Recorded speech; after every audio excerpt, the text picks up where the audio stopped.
आपको प्रेजेंटेशन के अंतर्गत किडनी के बारे में बताएंगे।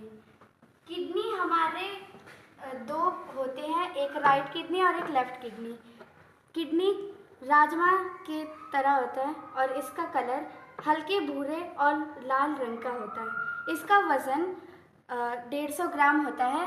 इसकी लंबाई 12, चौड़ाई 6 और मोटाई 3 होती है।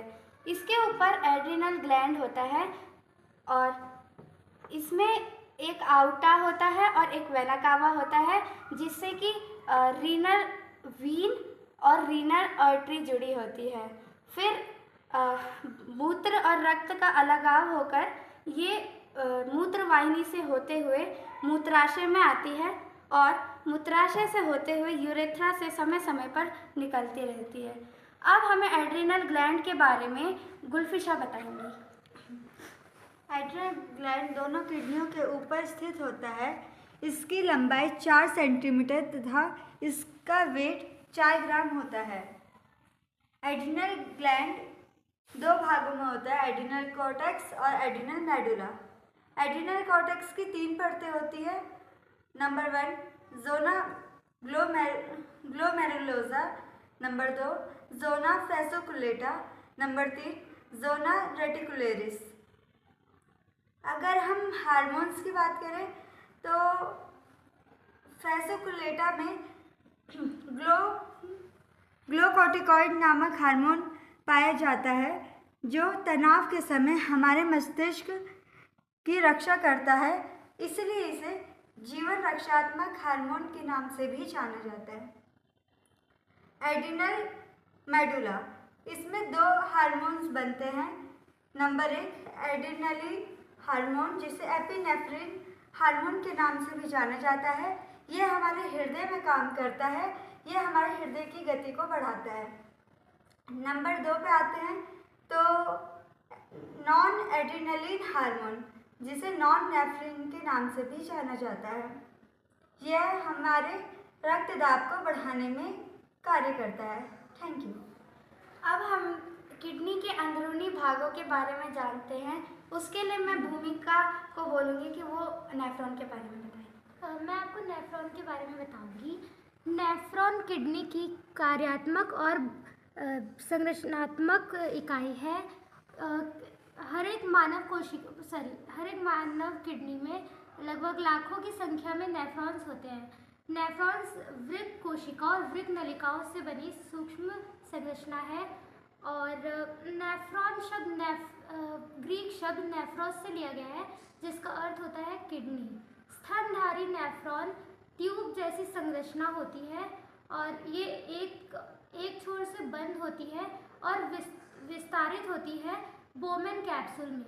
बोमेन कैप्सूल दोहरी दीवार जैसी कप जैसी संरचना होती है, जो ग्लोमेरुलस नामक एक रक्त कोशिकाओं को घेरे होती है। और इसकी 3 लेयर्स होती हैं। पहली बाहरी पार्श्विका परत, दूसरी होती है मध्य बेसमेंट झिल्ली और तीसरी होती है आंतरिक आंत परत। पहली परत बाहरी पार्श्विका परत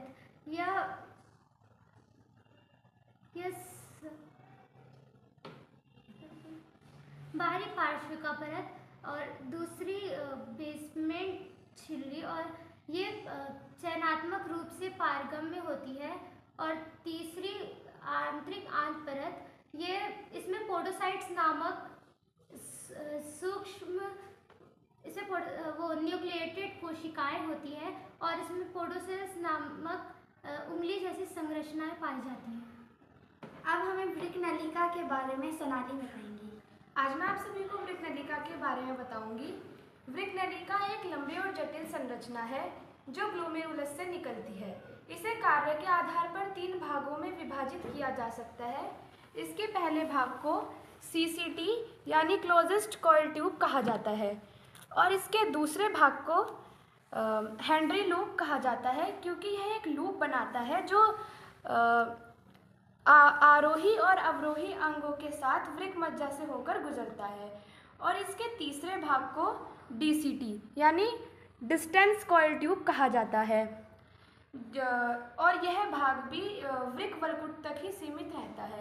इन सभी नलिकाओं का कार्य रक्त से अपशिष्ट पदार्थों को अलग करना होता है, जैसे अमोनिया, यूरिया इत्यादि पदार्थ इसमें शामिल है। जब रक्त इन नलिकाओं से प्रवाहित होता है तो रक्त और मूत्र अलग अलग हो जाते हैं। धन्यवाद। हमने किडनी और उनके भागों के बारे में जान लिया। अब हम जानते हैं कि उनमें कैसे बीमारियां होती हैं और कौन कौन सी बीमारियां होती हैं। तो मैं अर्चना को रिक्वेस्ट करूंगी कि वो बीमारियों के बारे में बताए। अब मैं आपको किडनी संबंधी बीमारियां और उनके इलाज बताऊंगी। किडनी हमारे शरीर का एक महत्वपूर्ण भाग है। कई बीमारियां हैं जो किडनी को अपरिवर्तनीय रूप से नष्ट और क्षतिग्रस्त कर सकती हैं, जैसे diabetes mellitus, high blood pressure. यह दोनों ही तरह की स्थितियां किडनी की छोटी रक्तवाहिकाओं को सीधे क्षतिग्रस्त कर सकती हैं। किडनी की क्रोनिक बीमारी के अन्य कारणों में urinary tract blockage, polycystic kidney रोग जैसी कई बीमारियां शामिल हैं, जिनमें एंटीबॉडीज़ किडनी की छोटी रक्तवाहिकाओं और छोटी नलिकाओं ट्यूबल्स को नुकसान पहुंचता है। क्रोनिक किडनी हमारे शरीर में कई तरह की समस्याएं पैदा करती है, जैसे सामान्य रूप